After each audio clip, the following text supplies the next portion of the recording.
This is the sixth lecture of the first semester Java course presented by Savage River Research. To view all of the currently available lectures, point your browser to savageriverresearch.com and click on Open Courses. This lecture assumes that you have completed lectures 1 through 5 and are prepared to proceed with lecture 6. But before we begin with lecture 6, let's review the solution to the programming problem assigned at the end of lecture 5. At the end of that lecture, this was the problem description for program 5, and this was the required output. In a relatively simple, well-defined problem domain like this, we can almost read the code right off the problem description.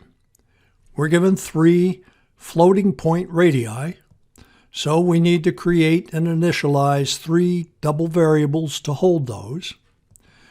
Clearly, we're required to calculate the area of 3 circles with those dimensions.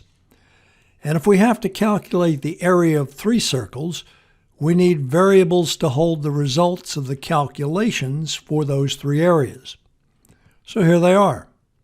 3 double variables named area R1, area R2, and area R3. Reading the specifications again, it's clear that the client wants us to calculate 2 numbers, an Ariadne number and a Forbath number, whatever those are. It's not unusual in real-world problem domains to encounter well-specified calculations whose origin and purpose are never stated. As long as the requirements are well specified, we can simply code the solution. So, I don't care what Ariadne and Forbath numbers are, just so long as the client has specified how they're to be calculated. But to calculate those, it might be useful to declare 2 more variables to hold the results of the calculations. So here they are. 2 double variables named Ariadne and Forbath, and now it's simply a matter of doing the calculations. We need to calculate the areas of all 3 circles, the area of the largest circle and the area of the 2 smaller circles. Here they are. And as I pointed out in the previous lecture, the formula for the area of a circle is simply area equals pi times r squared. And the value of pi is well approximated by the named constant pi, capital P, capital I, which is a field of the math class. We looked at the documentation for the math class in lecture 5 around slide 98. And here's all I have to do to use that value. But I need to point out another characteristic of the Eclipse compiler. Take a close look at the capital PI. Note that the letters are in dark blue and italicized. On Eclipse, this is a visual clue indicating that PI is a constant field of the class in question. We're accessing the value of PI by writing the class name, in this case, class math with the capital M. The first letter of all class names in Java are capitalized, followed by a period, followed by capital PI. But what I'm trying to point out is that when you're reading source code for large programs, Eclipse will provide color coding, sometimes accompanied by font coding, allowing you to instantly recognize the nature of some aspects of the program. So now I have 3 areas, and since R3 is the largest radius, it will produce the circle with the largest area. I can calculate the area at the Ariadne number by dividing the area of the largest circle, area R3, by the sum of the areas of the 2 smaller circles, area R1 plus area R2. But let me ask you a question before we go any further. Does this work? Pause your YouTube recording for a second, examine the assignment statement, and decide whether or not this will give the correct result.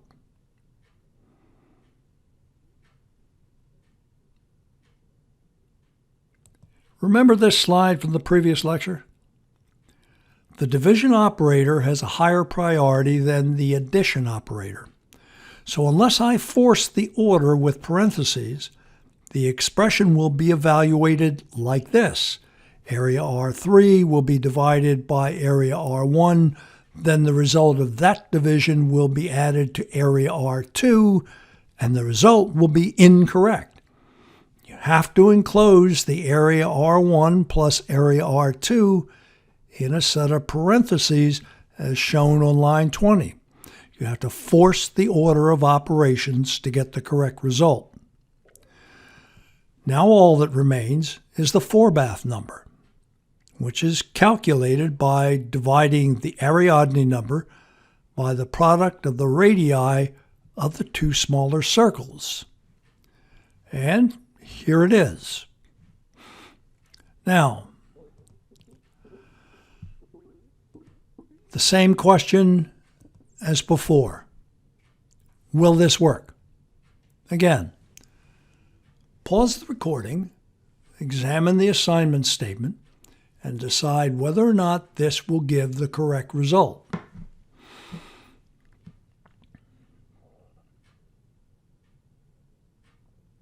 It will not.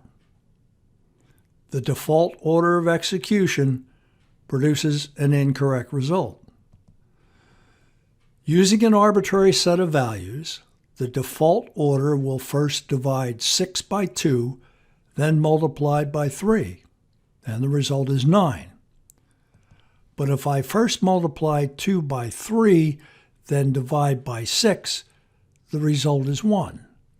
Again, to get the result required by the problem domain, I have to enforce the order of operations with parentheses.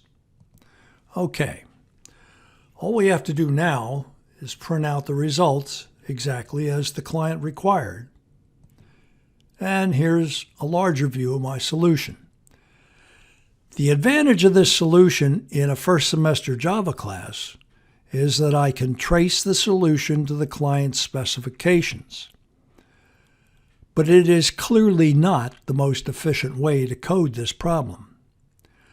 Note that there are 15 lines of actual code when you ignore the blank lines and the structural elements like the class header, the main header, and their accompanying braces.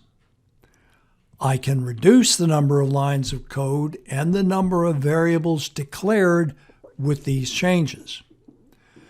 But in some large complex domains, that can make the code very difficult to read. So you have to be careful about writing complex expressions in a compact form.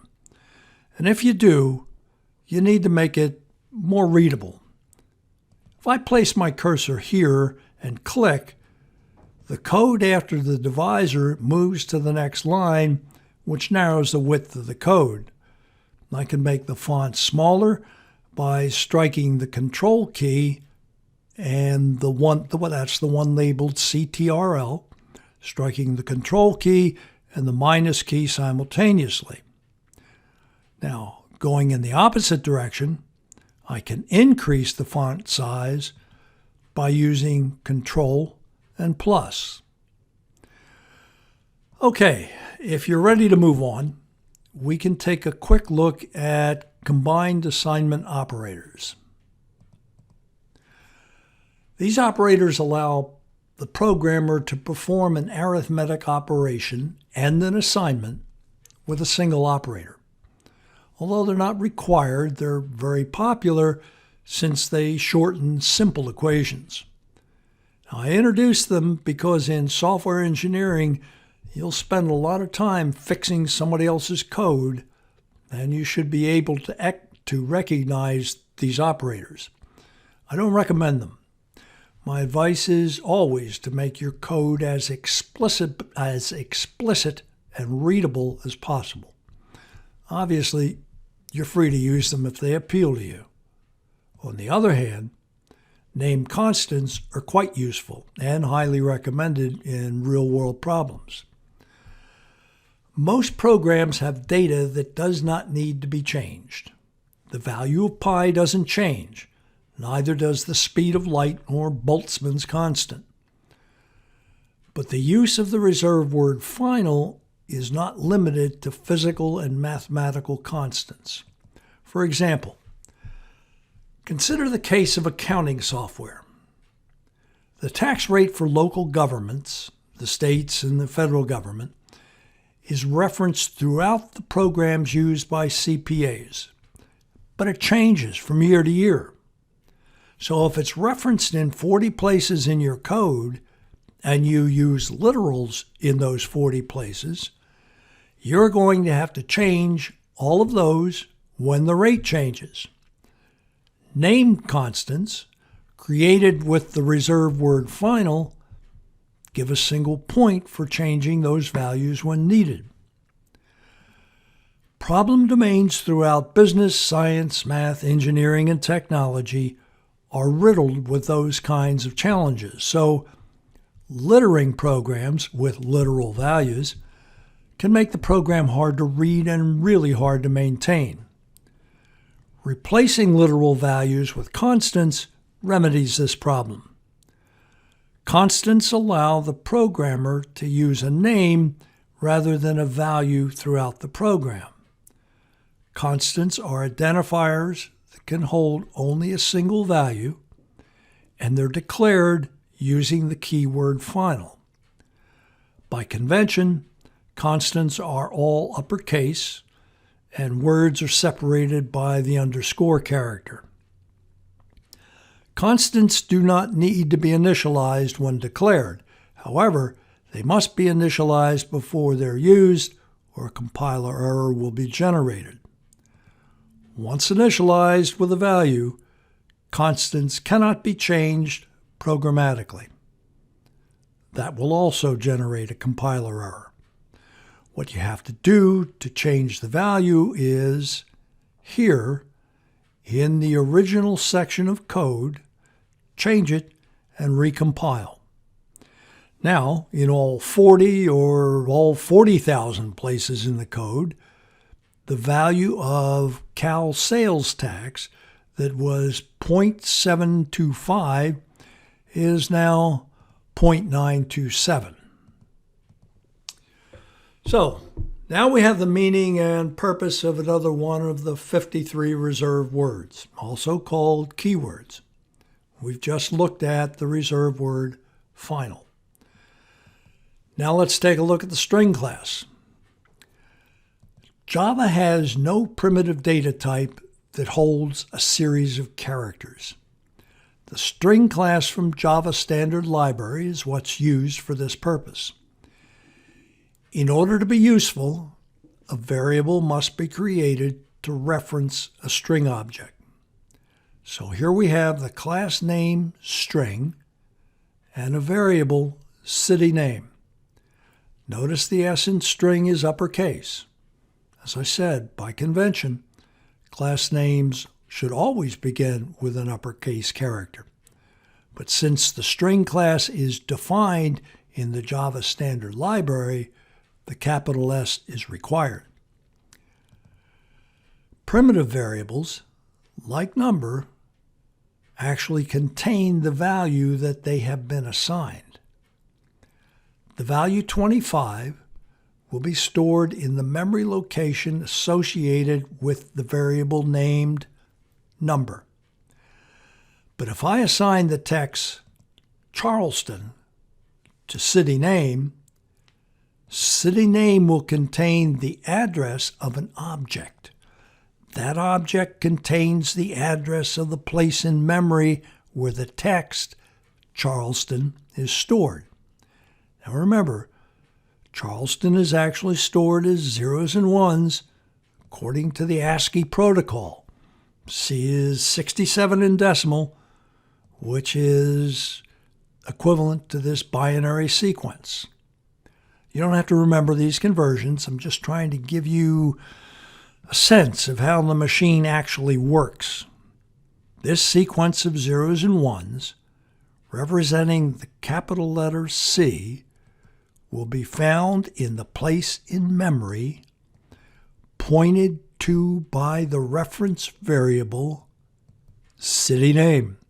City name is the reference variable that contains the address of the place in memory where an object of type string stores the address of a sequence of zeros and ones that make up the text Charleston. In the object-oriented paradigm, Charleston is the content of an object of class string, and city name is the reference variable that points to that object. Now, note that the string of zeros and ones at that location will contain the entire name Charleston. In ASCII, each letter will take up 8 bits, 1 byte. And since most chips are byte addressable, the operating system will conserve space by only using a single byte. A single byte for each of the 10 characters that make up the string Charleston.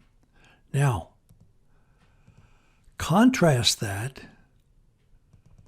to the primitive variable name number that simply stores the actual address where any integer assigned to number is stored.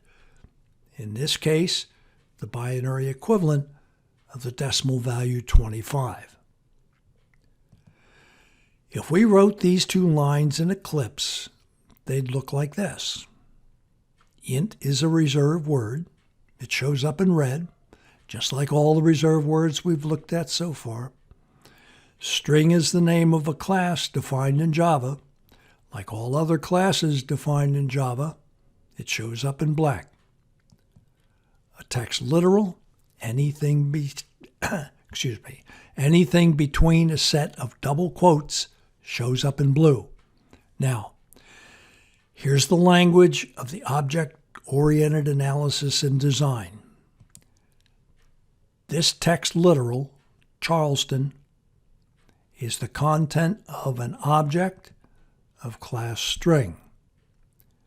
City name is a reference variable pointing to an object of class string whose content is the address of the text literal Charleston.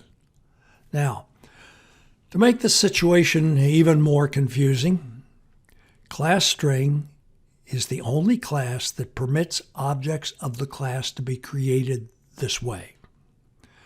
The JDK, the Java Development Kit that you downloaded to allow you to write Java code on Eclipse, the JDK defines an enormous number of classes, and in the next lecture, I'm going to create an object of another class called Scanner with this line of code. The class name is Scanner with a capital S. Keyboard is a reference variable. I made up that name. You can make up any name you want as long as it's not a reserved word. Keyboard is now a reference variable that contains the address of the place in memory where an object of class Scanner will be created. This is the sequence of instructions that tells the JRE, the Java Runtime Environment, to create a new object of class Scanner. But class Scanner requires a parameter, this parameter. Most of the JD classes that you and I will use require a parameter, and most of the classes we'll create to use with the main routines that we will write for the complex problem domains we'll tackle later on will also require at least one, sometimes several parameters. In fact, this construction for class string, which as I've already said, is the only class that permits objects to be constructed this way, can also be constructed in the standard manner using new, the class name, and the parameter. Now, let's make it even more complex. Since string is a class, objects that are instances of it have methods. For class string, one of those methods is the length method, and it works like this. Here I'm just declaring two reference variables, city name and city name 2, which will point to objects of class string. The object pointed to by the reference variable city name will contain the address of the text string Charleston. The string class is the only class that can use this construct to create an instance of itself. That instance is referred to as an object of class string. All other classes must use the reserved word new in this format to create an object of the class. City name 2 is now a reference variable that holds the address of the place in memory where an object of class string has been created to hold the address of the place in memory where the text Waco is stored. And now, if for some reason, dictated by the problem domain, I need to know the length of those strings, all objects of class string have a method called length. And all I need to do is code the name of the reference variable followed by .length. That is a call to the method length, which will return the length of the string. And now I've assigned it to the integer variable cn size. Now I can do the same thing to get the length of the text referenced by city name 2. Let's add two output lines. Run the code, and that's the output.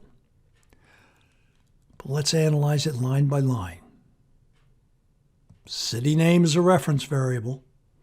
When passed as a parameter to the println method, println will recognize it as a reference variable and extract the text contained in the object that city name points to, this text, which println will display on the console. The string literal name length followed by an equals sign prints out as is, spaces included. The integer variable cn size follows the use of the plus operator for concatenation, so it prints out the value of cn size. And of course, we can do the same thing for Waco.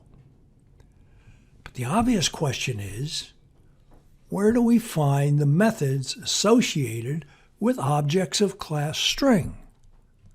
Methods like length. And the equally obvious answer is, or should be, in the same place we found the math methods we looked at in Lecture 4.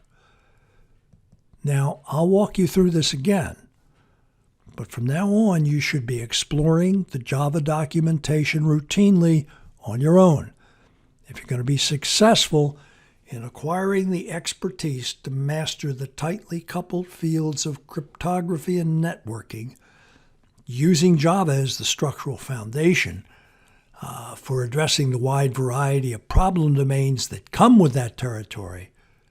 You have to be able to research potential solutions.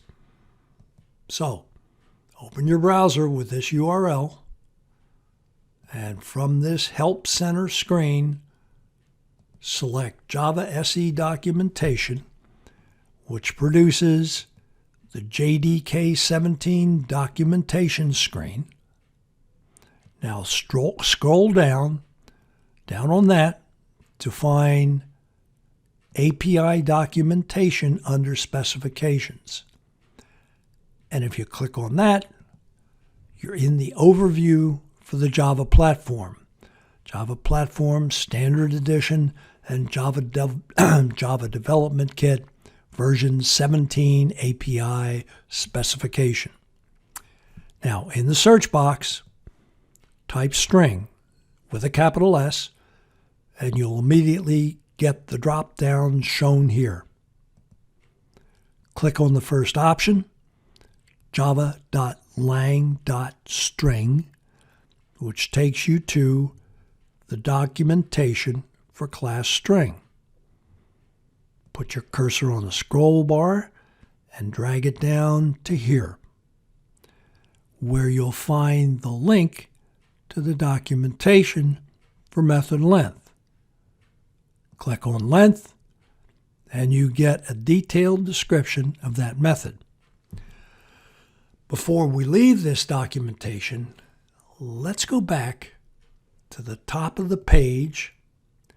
The Oracle documentation for Java's fairly complex filing system that sorts out the contents of the JDK classes like the string class, and they're grouped with a set of related classes in a single package.